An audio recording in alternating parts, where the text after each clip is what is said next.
പിശുക്കനാ നന്ദേട്ടൻ. 6 പിശുക്കൻ. മറ്റുള്ളവർ സ്നേഹിക്കണം, തിരിച്ചു തരില്ല.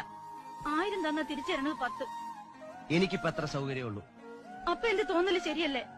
എന്റെ സുഖം നീ നിന്നിട്ട് നമുക്ക് ആ പല്ലവി ഒന്നുകൂടെ നോക്കാം. എനിക്ക് വയ്യ. എനിക്കറിയാം കടമ കാണിച്ചതല്ലേ, അല്ലാതെ ശരിക്കും ഇഷ്ടമുണ്ടായിട്ടൊന്നും അല്ല എന്നെ കെട്ടിയത്. ആ മായ കെട്ടാൻ പറ്റാത്തന്റെ കുശുമ്പുണ്ട് എന്നോട്. ശരിയാ, അവളായിരുന്നു എത്ര സമാധാനം ഉണ്ടായിരുന്നു. ഇങ്ങനെ സ്വൈരം കെടുത്തില്ലായിരുന്നു എന്നെ. അപ്പൊ ഞാൻ സ്വൈരക്കേടാണല്ലേ? എന്നെ കെട്ടിക്കോളെ, ഞാൻ എവിടെയെങ്കിലും പോയി ചത്തോളാം.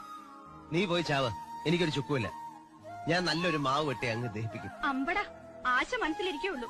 അങ്ങനെ ഇപ്പൊ സൂഹിക്കണ്ട, കൊല്ലും ഞാൻ രണ്ടിനെ. അതെങ്ങനെയാ, നീ മരിക്കില്ലേ? പ്രേതായിട്ട് വരും ഞാൻ. എന്നിട്ട് നന്ദേട്ടന്റെ കഴുത്ത് ഇങ്ങനെ ഞെക്കി കൊന്നിട്ട് കൊണ്ടുപോകും ഞാൻ. നന്ദേട്ടൻ പറയണ എന്തെങ്കിലും ഞാൻ അനുസരിക്കാതിരുന്നിട്ടുണ്ടോ? റിഹേഴ്സൽ ചെയ്യാൻ പറഞ്ഞിട്ട് ചെയ്യാതിരിക്കുന്നത് അനുസരണ. നീ ഇങ്ങനെ മടി പിടിച്ചിരുന്നാൽ എങ്ങനെയാ?